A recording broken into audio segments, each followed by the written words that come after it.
పెనుగొండలో ఒక పక్క లక్ష్మీ నరసింహస్వామి స్టాచ్యూ 108 అడుగులు సింగిల్ స్టోన్తో తయారు చేయడానికి ముందుకొచ్చారు.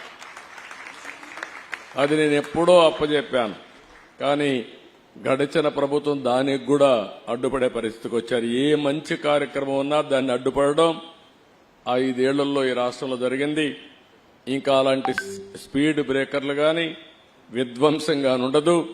పూర్తిగా ప్రోత్సహిస్తాం.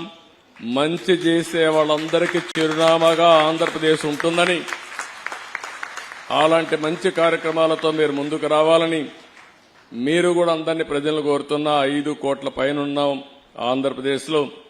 తెలంగాణ ప్రపంచం అంతా కలిస్తే 10 కోట్ల మంది తెలుగు జాతి ఉంది. నా ఉద్దేశం ఒకటి, భారతీయులు బాగుండాలి, అందులో అగ్రస్థానంలో తెలుగు జాతి ఉండాలనేది నా ప్రగాఢమైన ఆకాంక్ష,